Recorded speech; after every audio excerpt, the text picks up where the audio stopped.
Hi everybody, my name is Nelson. I am the Aquarium and Life Support Manager here at the San Antonio Zoo. Today we're in the Free Trip Aquarium.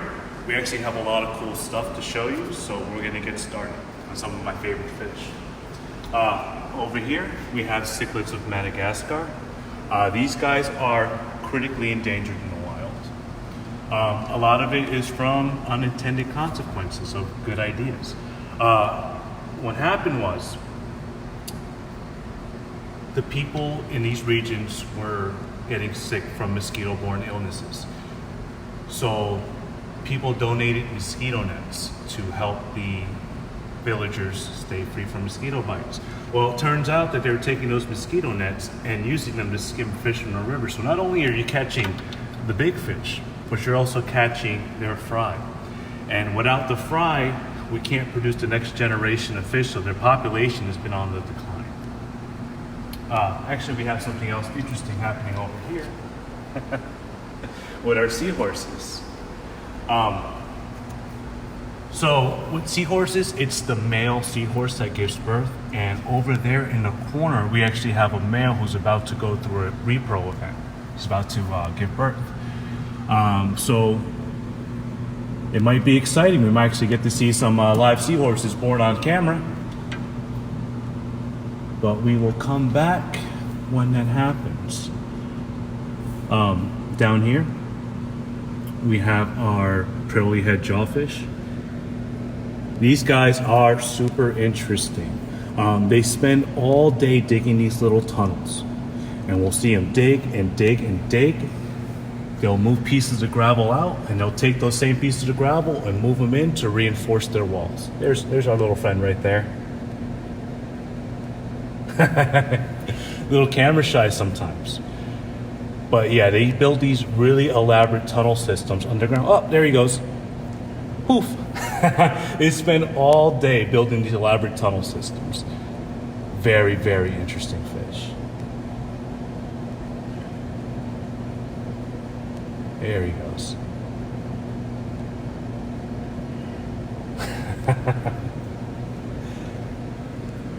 All right. We'll come back and we'll check up on our little seahorse friends.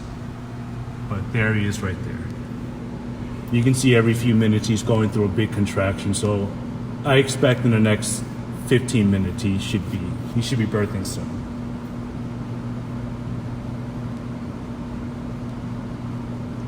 All right, let's continue on this one. I would love to talk about all our tanks, but unfortunately, a lot of our fish aren't awake yet, like my eels. My eels are still sleeping. Let's see if we can see a sneak peek of one of our buddies through this little hole right here. That's our zebra moray. But again, doesn't want to cooperate this one. Over here is an example of some of my favorite fish ever. These are the African cichlids. These are Dagani and Melanopterus. These guys are part of our SSP program. SSP stands for Species Survival Plan. When we started this program, we started with a little bit over 40 fish. We were able to reproduce over 500 of both species. And we were able to share their offspring with other zoos around the country. It's a really big deal. There's actually a few females. I'm gonna point them out so you guys can see. They're actually holding their young in their mouths. African cichlids, most of them are mouth brooders. What that means is the female will collect eggs in her mouth, and that's where she'll incubate them for about 4 weeks, and then she'll spit them out when they're ready to free swim. But there's a female right here, and she'll turn around for me. You can see her bottom jaw's kind of puffed out. That's because she's holding her offspring in her mouth right now.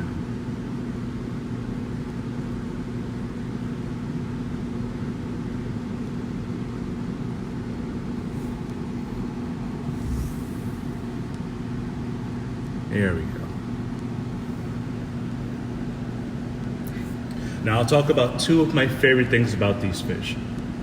But I'm gonna need my hands. So, the males, when it's time for them to breed, they'll start showing off their breeding colors. So you'll see there's a lot of green, a lot of red in that tail. What they'll do is they'll flash their tails in front of the female, so they'll do a little dance. If the female wants to respond, she will also do a dance. At that point, the female will drop an egg, the male will fertilize, the female will spin around, collect the egg in her mouth, and go through the 4-week incubation. What is amazing about African cichlids is that their ability to adapt is amazing. Unlike the other fish that lay their eggs, they adhere them to a surface or scatter them, the African cichlids, if an area was not suitable for them, were able to pick up their young and take them to a place that's more suitable. So these guys were able to survive with that. Another fun fact, there is a catfish in the African lakes called a cuckoo cat. It developed a strategy where it uses the cichlids to incubate their eggs. So if the cuckoo cat sees the fish in the wild doing their breeding dance, the cuckoo cat takes that opportunity to swim in between the fish, drop one of her eggs, and then the female cichlid will pick that egg up in her mouth and incubate that unknowingly. Well, the cool thing about the catfish is that its eggs actually develop faster than the cichlids. So now you have a baby catfish living in mama's mouth, and she gobbles up all the eggs, and by the time that catfish is big and strong, the cichlid is none the wiser. So she spits out these brand new big baby cats, and they go and they complete their little cycle. It's really cool. All right, we're gonna move on. I have a good question from Angela before you move on too far. How do those fish eat if the egg is in their mouth? They do not. So what the female does is she'll bulk up before a reproduction event. So she'll eat a ton of algae, a ton of microinverts, and she'll get nice and big and fat because she knows once she's holding these babies, she's not going to be able to eat for a very long time. Okay? All right. Here is another really cool fish that we have here. We actually have 2 species in here right now. We have our tequila splitfins, which are critically endangered, and then we have our Lapoma pupfish right over here. These guys are extinct in the wild. There's no more left. So the only specimens are actually kept in captivity. These guys are also part of our SSP. These fish here are an insurance colony. In case something happens to the tequila splitfins, we have a population here that we're actively reproducing so that we can one day do an introduction into the wild. But these guys are really neat fish. Over here we have one male who is doing something called unintentional nest guarding. He doesn't mean to do it, but he's selecting a spot that he believes females will find appealing and that they will frequent. And when a female comes in, he's going to dance for her. If she, again, returns those feelings, she will dance with him too. They will drop eggs in the sand and they will continue on their way. Another cool thing about these fish is they're so focused on breeding, nothing else matters to them. So even after their eggs hatch and their fry are swimming, they will not pay attention to their fry. Their sole focus is keeping males out and to continue breeding. So these are very, very interesting fish.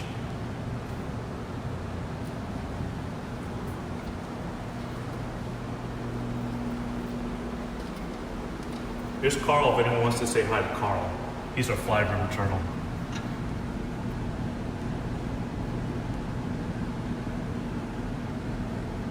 We can probably do an entire video of Carl and all his antics.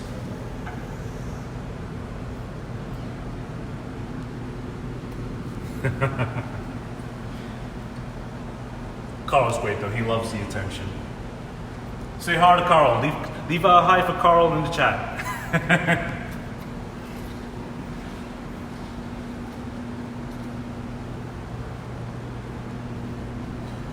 Now, another one of our SSP species that we're currently working with are both our Henley eye stingrays, our bucktooth stingrays. These are our girls, they're sisters. This is Luna. We can tell it's Luna because she has a little crescent moon shape on her back. And over here is Perdita. Come on, Perdita, work with us a little bit. But these guys are wonderful and they have a great personality. We have these girls target trained. They have their own individual targets. And once we put the targets in the water, they will go to their targets, they will touch the target, and we will feed them their enrichment. Their enrichment can be clam, it could be silver sides, capelin, any treat that they want is what we give them, and they're very good.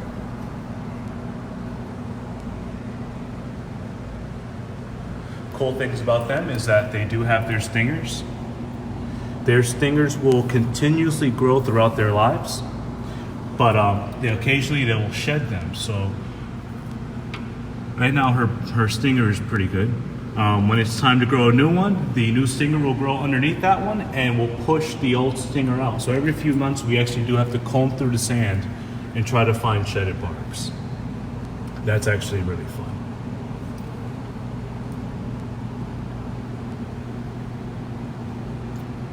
Lori would like to know if the stingrays have teeth.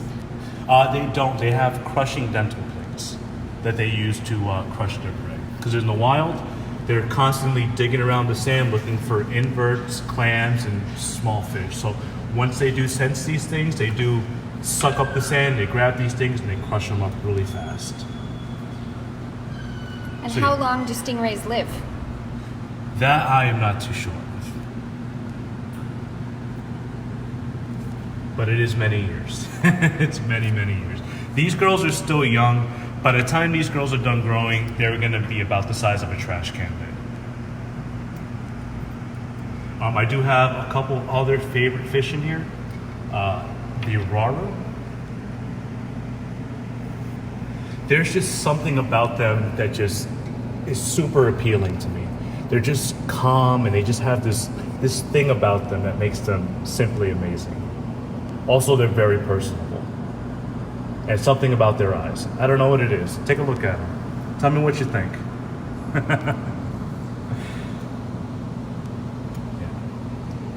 We have a few more fish that I would like to point out if they would cooperate with me, but they are very shy. But in the back, we have the Ultimate Angel. That is one of the biggest freshwater angels. And in the back also, our little striped guys over there, those are our wild discus. Now, in a few minutes, I will show you our other species of discus, and I'll tell you a really interesting story about them. All right, we can move on to this one. These are our coral tanks. These tanks have the most variety and diversity in the aquarium. We have tons of corals from all around the world. This tank is mostly soft corals. We have things like our pulsing xenia. These guys spend all day pulsing. It's really cool. We have our frog spawn corals. They're called frog spawn because they almost look like a clutch of frog eggs. Interesting fact about corals is that they get their color from the algae that lives in their cells. Their cells are called zooxanthellae. So depending on what species of zooxanthellae are living in their cells will determine the color of the corals. We have some leathers over here. And we have yellow polyps over there.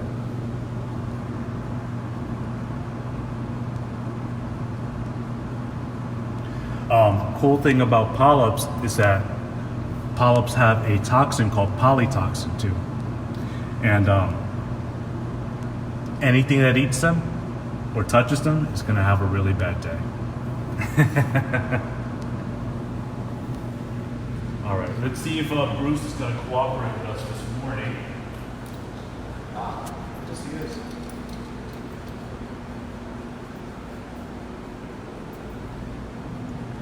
Bruce is our resident Moray Eel.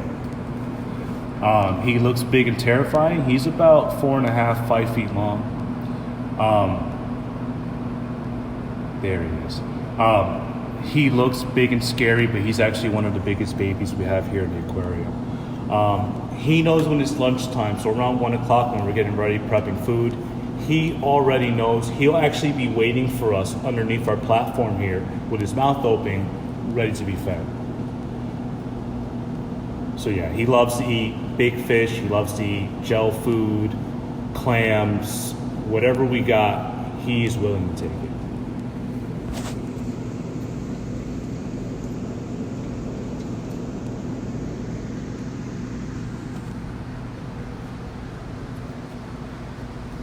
Somebody would like to know what this little black and white striped fish is called. That's our hi-hat. Our hi-hat. There's a couple other fish here that are really cool, like my look downs in the back. Little silver ones.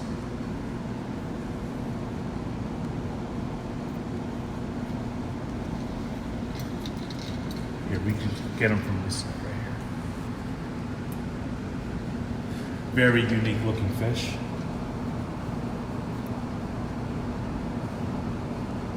We have our Queen Angel, who's kind of the star of this tank, and also the boss. Yeah, he makes sure everybody stays in line, even Bruce. He'll even flex to Bruce every so often. Here's our little birdfish. He notices us, so he's coming to say hello.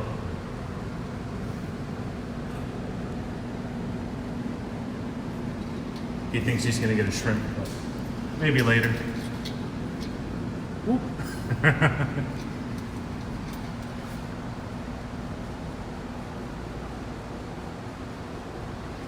Now, before we go, here's my very interesting fact about Discus. These are our Discus in our planted system. Now, if you notice, they have a lot more color than the wild counterparts. Well, these fish were all selectively bred over the years to show all these different colors and all these different traits. But originally, they all started as the wild variety. So these guys, again, they're selectively bred to show all these colors, but they are fantastic fish.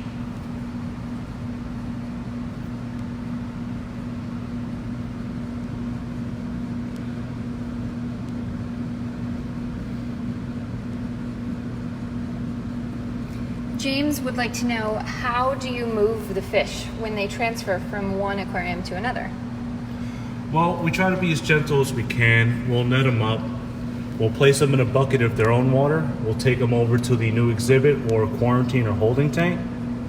And we'll do a drip acclimation for about 15 to 20 minutes.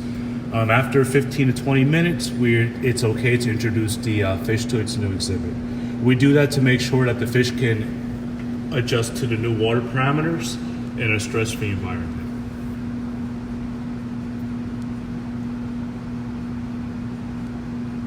This tank has a lot of little nooks and crannies, a lot of little fish that are really hard to see, like we have our Cardinal Tetras in the back. The red and blue ones. We also have the rummy nose with little red noses.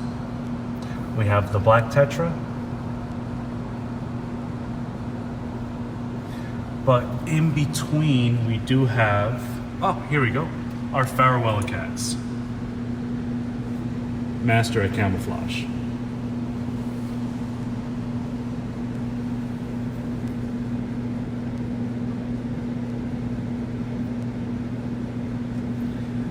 And sneaking through the back, we have our Pistogramma cockatoide.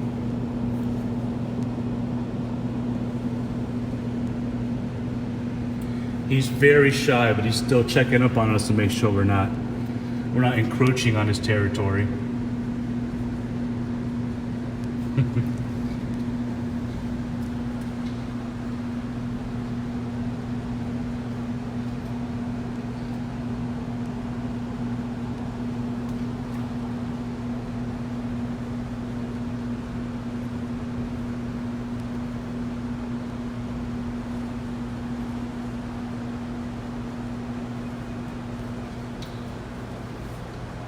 I'll go through a couple more tanks before we go. This is another tank of interest. This is our brackish water system, so this is a mix of fresh and salt water. Most fish are either fresh or salt. These guys have the unique ability that they can actually transfer the both. So most of these fish do grow up in freshwater, and the older they get, the more they'll start going out to open ocean. When it's time for breeding, they'll come back inland, they'll do their breeding, leave their eggs, and then travel back to the ocean. A few of my favorites, again, I don't know if anyone's noticed, but I'm a big cichlid fan. These are red chromites. They're one of the few Asian cichlids that they are in the world.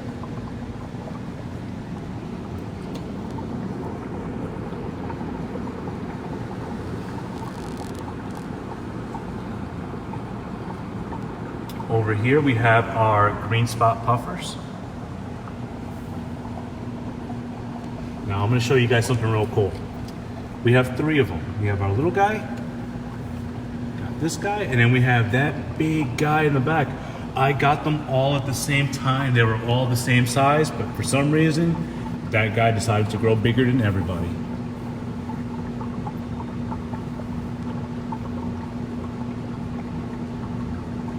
He's also very shy.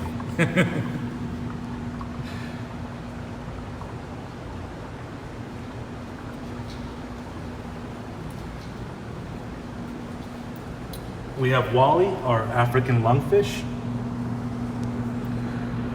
Cool thing about Wally is he actually has an organ called a labyrinth. It is a primitive lung. He's actually able to go up to the surface of the water, get a gulp of air, sink back down to the bottom. There's a jewel cichlid. Photo bomber. But yeah, he's able to grab a gulp of air and sink back to the bottom. This helps him when oxygen levels in the rivers or lakes are really low, and he's actually able to survive. He has another technique that if the riverbed dries up too much, he'll secrete mucus and create a little cocoon and go dormant until the water levels return to normal. So when that happens, water will penetrate his mucus shell, it will rehydrate him, he'll wake up, come out, and continue doing his business as usual.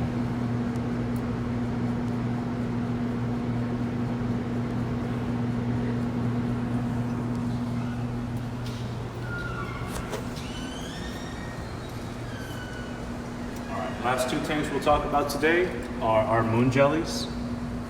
So the team here does a really hard, we aquaculture these here. It's a really difficult thing to do, but we manage. I wasn't the biggest fan of jellyfish when I started here, but my team has changed my opinion about jellyfish. They are super cool. But occasionally we'll see their polyps, their young, on these filter screens. At that point, we scrape them. We put them in a cooler at 55 degrees for about a month and a half. And then the baby jellies will start to strobulate. We put them in a smaller chrysal and we grow them out to about 1 inch, and then they can join their buddies here on exhibit.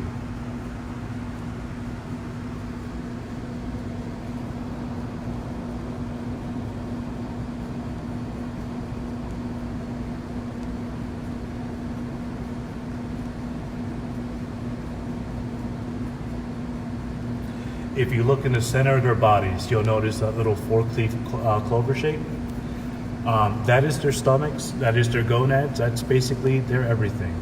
But you can actually see right now they're actually catching the nauplii, the baby brine shrimp, and they're pulling all that food in the center of their bellies so they can digest them.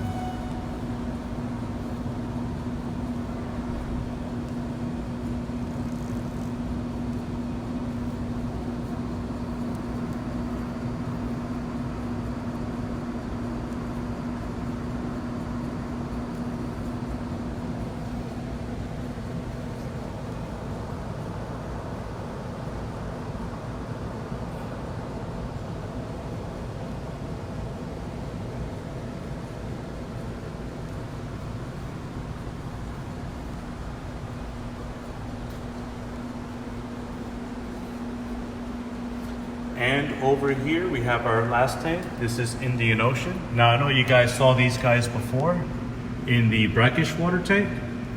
These are the monocebes. So those guys were kept brackish. These guys are full marine. So these guys are in full salt water right now. And as you can tell, they're happy and healthy because this is what they do in the wild. We do have a lot of fish in here, a lot of fun guys, like our red tooth trigger. He loves shrimp, he loves clams, he loves fish, doesn't like scrub brushes. So anytime we try to clean the glass, he will grab the brush from us. Not a big fan. Over here we have the Huma Huma trigger. Huma Huma Nuka Nuka Apua is what some people like to call them. That translates to fish with a pig snout.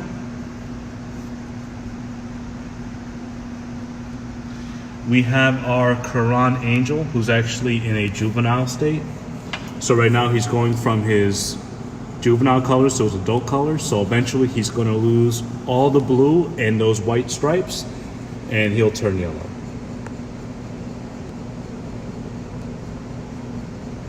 Who else do we have here? We have our Nasotang.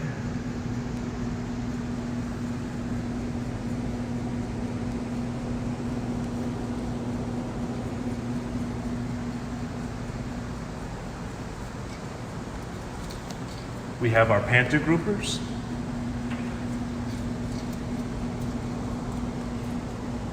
These guys are really good predatory fish in the wild. They'll kind of sit in one place. They'll wait for small fish to come by and they'll gulp them up really fast. Their mouths actually expand about 3 times the size of them right now. But luckily we keep our guys well fed so they don't munch on our fish here.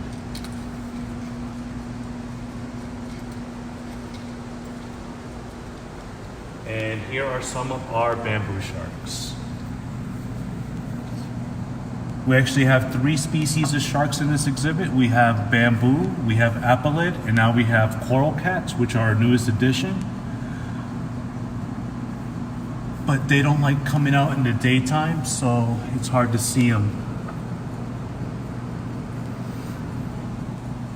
And the last fish I'm going to talk about for today, he's living right there, right underneath that rock. He is our dog-faced puffer. If the grouper would kindly move out of the shot. We love him. He's a very personable fish. When it comes time for feeding, he will come up. He will get his diet for the day. Really cool thing about pufferfish is their teeth. They have 3 teeth, and they continuously grow throughout his entire life. There is no nerve ending. So again, they continue to grow, but he does have to wear them down or else he won't be able to eat. So what we do for him is we give him clams on a half shell. So he can actually bite the clam shells and crack them with his teeth, and it helps keep his teeth worn at a nice length.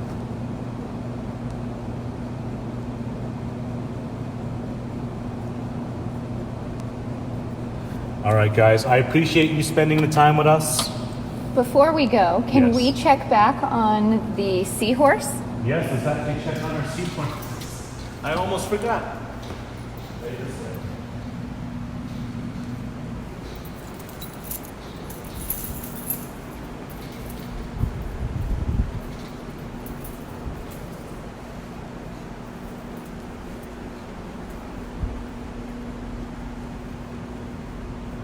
Nothing yet. Right now, we're actually target feeding our seahorses. Our seahorses have to eat 4 times a day.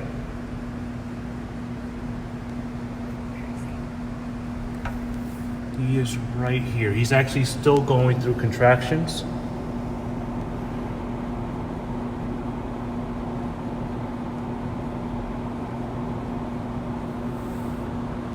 So right now, our keeper, Natalie, is feeding a mysin shrimp.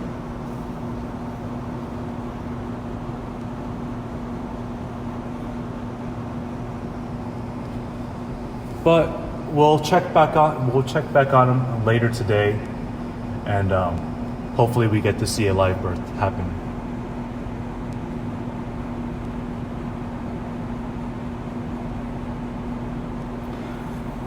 And actually, I have one more thing. I always have one more thing.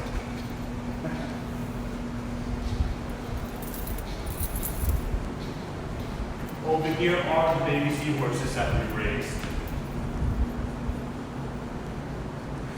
This took months of work to get them to this size, and we are super excited to finally have some of our offspring on exhibit.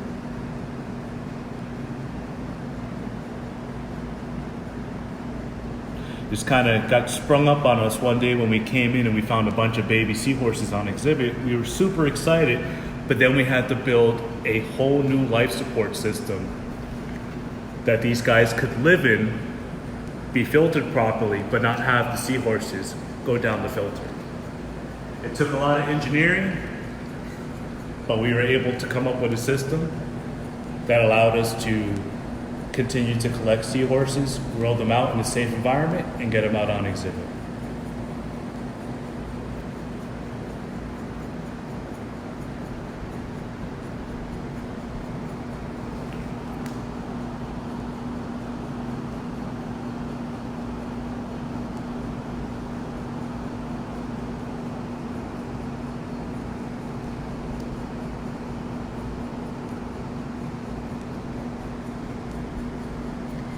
A few people are asking if there's anything that they can do to help the zoo or any of the animals that they've seen over this last week or could see here. Things you could do is continue checking up on our social media pages. You can also follow the links down to the donation button.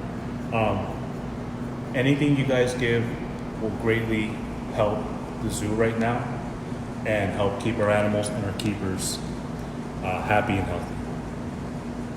Don't forget to check on our website at sazoo.org. All right, thank you guys so much.